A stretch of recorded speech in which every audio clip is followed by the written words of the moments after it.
મારી સાથે જયરામ ઠાકોર છે, મુખ્યમંત્રી, તેમની સાથે વાત કરીશું। સરજી, पहले तो स्वागत है गुजरात में आपका। जी धन्यवाद, थैंक यू। ज्यादा समय मिला नहीं होगा सर, क्योंकि आपके वहाँ पे बिजी थे चुनाव में, फिर इधर ही आना हुआ, फिर शायद दिल्ली में भी अब तो चुनाव के माहौल है, तो किस प्रकार का बिजी शेड्यूल है आज और क्या लगता है माहौल क्या कह रहा है?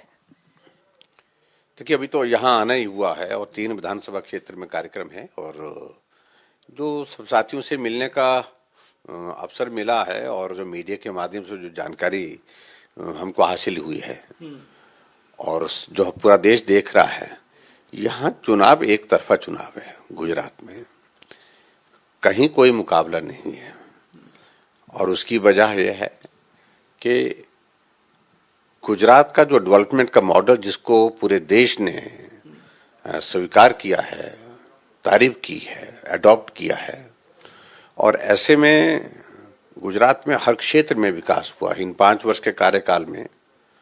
और उससे बढ़कर के सबसे बड़ी बात तो यही है कि गुजरात की माटी से देश के यशस्वी प्रधानमंत्री नरेंद्र मोदी जी है। जो जिस तरह का भाव उनके लिए यहाँ के लोगों का है, सारी बातें एक तरफ और नरेंद्र भाई मोदी जी एक तरफ, लोग उनके साथ हर वक्त जो है वो खड़ा होकर के उनको मजबूत करना चाहते हैं। ये गुजरात है जिन्होंने उनको ताकत दी।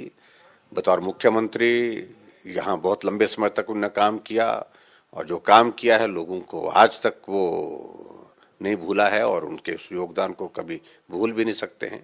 बहुत विचित्र स्थिति उस पार्टी के लिए जो लंबे समय तक सत्ता में रही, कांग्रेस पार्टी।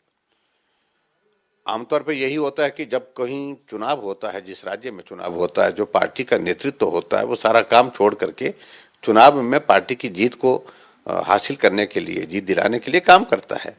लेकिन ये पहली बार देख रहे हैं हम कि जब हिमाचल और गुजरात में 2 राज्यों में चुनाव हो रहे हैं और कांग्रेस के नेता जो है यात्रा पर निकले हुए हैं और यात्रा के बाद बीच में से आए और जिस प्रकार से कल आए वो यात्रा करते करते आए, यात्रा करने फिर चले गए और मैं समझता हूँ कोई गंभीरता से लेता नहीं।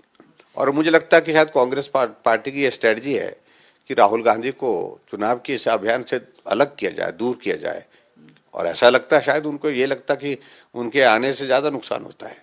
तो इसलिए ये भी एक सोचने का विषय है कि आखिरकार चुनाव के दौरान कोई राष्ट्रीय नेता यात्रा पर चला जाए तो इसका संदेश अपने आप में जो है वो कांग्रेस पार्टी को आकलन करना चाहिए, मैं समझता हूँ। 2 मेरे अंतिम सवाल है सर, क्योंकि आप तो चुनाव है इसलिए हमें मौका मिला आपका इंटरव्यू करने का।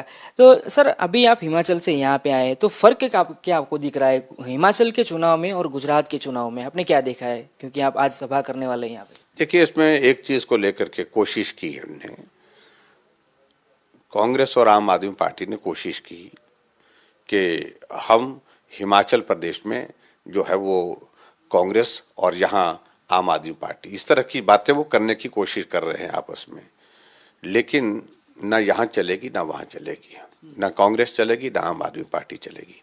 हिमाचल में भी भाजपा की सरकार और भाजपा की सरकार फिर से बनेगी और यहाँ गुजरात में भी भाजपा की सरकार जो पिछले 27 वर्षों से चल रही है, लंबे समय के लिए अभी तक भाजपा का भविष्य है यहाँ।